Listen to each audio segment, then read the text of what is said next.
وما ارسلنا من رسول الا بلسان قومه، قرآن کہتے ہیں ہم نے جو پیغمبر بھی بھیجے ہیں نا اس قوم میں بھیجے ہیں جس میں انہوں نے دعوت کا کام کرنا ہے.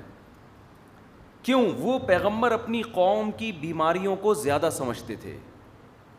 بلسان قومه، ان کو زبان بھی وہی دی گئی جو ان قوم کی زبان تھی. ایسا نہیں تھا کہ پیغمبروں کی زبان الگ اور پبلک کی زبان الگ. تو ہمارے علماء نا اس چیز کو بہت ویلیو دیتے ہیں کہ جو عالم لوگوں میں چلتا پھرتا نہیں ہے، جو لوگوں سے ملتا نہیں ہے، جو معاشرے میں ایک عام فرد کی طرح رہتے نہیں ہیں، ان میں اور سوسائٹی میں فاصلے بڑھنا شروع ہو جاتے. سمجھ رہے ہیں؟ سوسائٹی میں اور ان کے درمیان فاصلے بڑھنا شروع ہو جاتے. تو میں پورے ہفتے جو ملاقاتیں ہوتی ہیں دائیں گائیں بائیں گئے ہر طرح کے لوگوں میں بیٹھا، ایک تو ہم نے لوگوں سے یہ کہا ہوا ہے، پوری چھوٹ دی ہوئی ہے کہ بھائی ہمارے اندر کوئی خامی نظر آئے، آپ کو بیان میں کوئی بات نظر آئے کہ یہ غلط ہے، کھلے دل سے کہہ دیا کرو. بعض دفعہ بڑا مسئلہ یہ ہوتا ہے کہ آپ نے اپنی ایک پرسنالٹی ایسی بنا لی ہوتی ہے کہ لوگ آپ کو آپ کی غلطی بتاتے ہوئے ڈرتے ہیں. جب یہ آپ کی حالت ہو گئی تو سمجھ لو آپ کا زوال شروع ہو گیا. سمجھتے ہو؟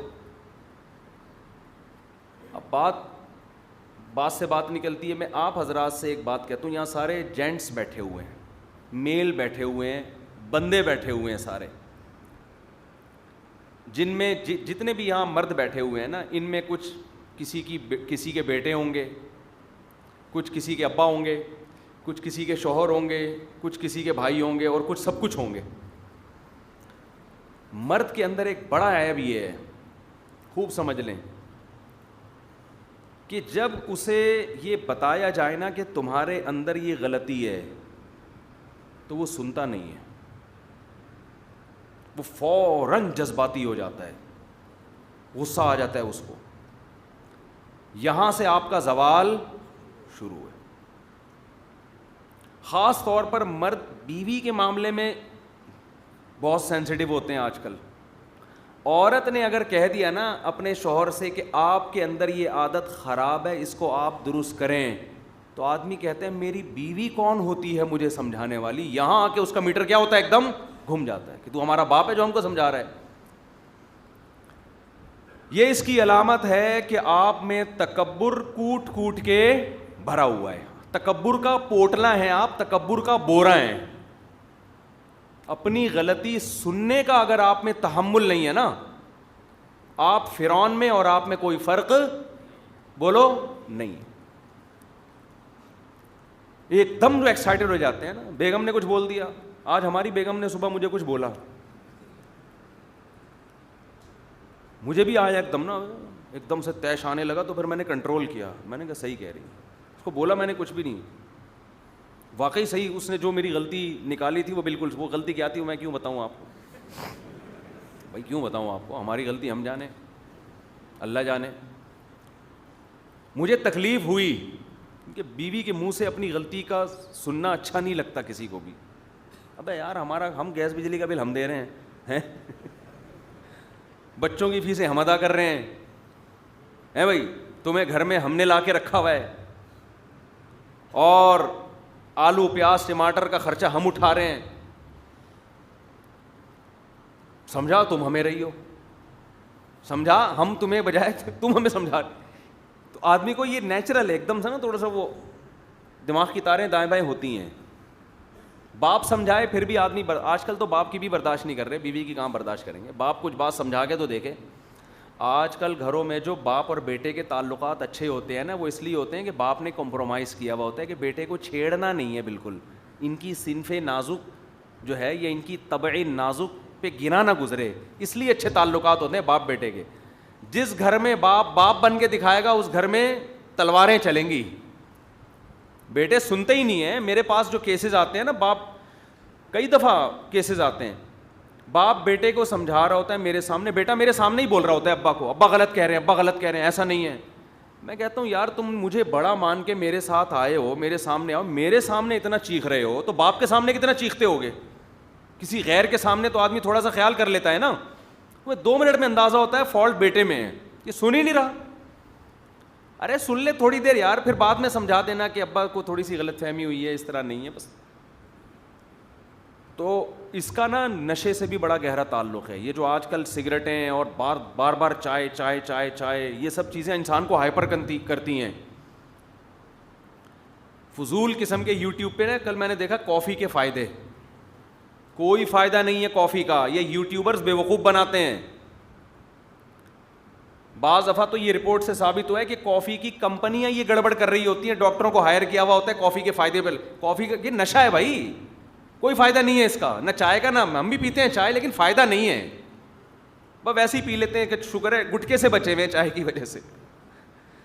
جیسے جو ارطغرل ڈرامہ دیکھتے ہیں فلموں سے بچ گئے نا, ڈرامہ تو ڈرامہ ہے چاہے کوئی بھی ہو, لیکن ارطغرل سے ہم اس لیے زیادہ پابندی نہیں لگاتے کہ چلو انڈین فلموں سے بچا ہوا ہے, اس بے حیائی سے بچا ہوا ہے, کوئی ہسٹری سن لے گا تو ہم بھی چائے یہ سوچ کے پی لیتے ہیں کہ کوئی فائدہ نہیں ہے اس کا. آپ کہہ سکتے ہیں ذہن فریش ہو جاتا ہے, تو تھکتا ہی اس کا ہے جو چائے کا عادی ہے. جب چائے چھوڑ دو گے تو فریش ہی رہے گا. ارے کوئی ہیروئن پیتا ہو, آپ اس سے کیوں پیتا ہے, کہتے ہیں پی کے فریش ہو جاتا ہے. تو کمبخت تو نے عادی بنا دیا ہے تو تجھے پینے کی ضرورت پڑتی ہے نا, تو نہ پیتا تو ویسے ہی فریش رہتا. جو چائے نہیں پیتے ان کو چائے کی ضرورت ہی نہیں ہوتی, جو پیتے ہیں ان کو پھر ضرورت پڑتی ہے تھوڑی دیر کے بعد. تو اس میں کوئی تو یہ جو نشے کی چیزیں ہیں نا, نشے کی چیزیں پتہ نہیں کیا کیا نقل کے, ایک نشے والے ماہر ایکسپرٹ تھے, ان سے میں نے نشے کی رپورٹیں لی. آئس پی رہے ہیں لوگ, آئس سے یہ ہوتا ہے, اس سے یہ ہوتا ہے, چرس, میں نے پوچھا چرس سے کیا ہوتا ہے, چرس سے یہ ہوتا ہے, ہیروئن سے کیا ہوتا ہے, انہوں نے بتایا ہیروئن سے. اس نے کیا کیا پی رہے ہیں بھائی لوگ بیٹھ کے, چرسی تو کچھ بھی نہیں ہے. ہم تو چرسیوں کو برا سمجھتے تھے, اب تو چرسیوں کو گلے لگانے کا دل کرتا ہے, تم تو کچھ کر ہی نہیں رہے. لیکن ایسا نہ ہو چرس پینا شروع کر دیں آپ. تو بہت یعنی جو آج کل جو چیزیں پی جا رہی ہیں ان کے مقابلے میں چرس کی تو کوئی حیثیت نہیں رہی ہے. اتنی خطرناک چیزیں پی رہے ہیں لوگ. اللہ تیرا شکر ہے تو نے ہمیں شروع میں ہی مولوی بنا دیا تھا, ہم بھی پتہ نہیں کہیں سٹا وٹا لگا رہے ہوتے بیٹھ کے. اللہ بچائے. تو مذہب بہت بڑی نعمت ہے اللہ کی. خیر کہاں سے کہاں بات چلی گئی, تو میں یہ عرض کر رہا تھا کہ میں ذرا آپ سے ایک بات کہہ رہا ہوں کہ دیکھو اپنے اندر اتنی لچک پیدا کر دو. میرے والد صاحب اللہ ان کی مغفرت فرمائے ایک بات بہت پیاری کیا کرتے تھے, بار بار کہتے تھے کہ دیکھو جس نے سننے کا تحمل پیدا کر لیا, تحمل تھوڑی گاڑی اردو ہے, سننے کی برداشت پیدا کر لی کہ میرے خلاف جب کوئی بولے میں سنوں, تو اللہ عمل کی توفیق بالآخر اس کو دے ہی دے گا. بے شک اس وقت عمل کی نیت نہ کرے, عمل کی نیت نہ کرے. عمل تو پھر اگلا اسٹیپ ہے نا, وہ تو بہت مشکل کام ہے, اپنی برائی چھوڑ دینا. اپنی برائی برداشت کر لے سننا, میرے اندر یہ فالٹ ہے سن لے, اور کہہ دے ہاں یہ ہے, دعا کرو اللہ توفیق دے دے. یہ نہیں ہے آج کل. تو آپ کی بیگم اگر کبھی آپ کو کہا کرے نا کہ آپ کے اندر یہ فالٹ ہے کہ آپ ہائپر ہو جاتے ہیں, آپ آپے سے باہر ہو جاتے ہیں, تھوڑی دیر کے لیے کھوپڑی استعمال کیا کرو, شاید صحیح کہہ رہی ہو. اگرچہ آپ گیس بجلی کا بل دیتے ہو, لیکن اس کا یہ مطلب تو نہیں ہے کہ وہ ہر بات غلط کہہ رہی ہے. اور عورت کو بھی چاہیے کہ میاں جب اس کو ایک دفعہ سمجھا دے کہ بیگم آپ کا بات صحیح ہے, اسٹائل تھوڑا سا کیا ہے صحیح نہیں ہے. خواتین کے ساتھ مسئلہ یہ ہوتا ہے کہ باتیں صحیح ہوتی ہیں, اسٹائل ساس کا دیکھو نا کیسا اسٹائل ہوتا ہے, اسٹائل کی وجہ سے مسئلے خراب ہو رہے ہوتے ہیں. تو اس کو بھی چاہیے کہ 2 منٹ کے لیے تمیز سے سن لے. جب بھی کوئی نصیحت کی بات کرے فوراً بات کاٹ کے اس کا جواب نہ دیں آپ. اگر آپ یہ سمجھتے ہیں کہ اس کو غلط فہمی ہوئی ہے میرے بارے میں تو اس وقت سن لیں, بعد میں کسی ٹائم پہ اس کی وضاحت کر دیں آپ کہ یہ میں ویسے آپ کا ذہن کلیئر کرنا چاہتا ہوں, یوں کہہ دیں اس کو کہ یہ جو آپ کو میرے بارے میں شکایت پہنچی ہے یا یہ جو خبر پہنچی ہے یہ ایسے ہے نہیں, میں ویسی وضاحت کر رہا ہوں. یہ بعد میں کہہ دیں, اس وقت نہ کہے.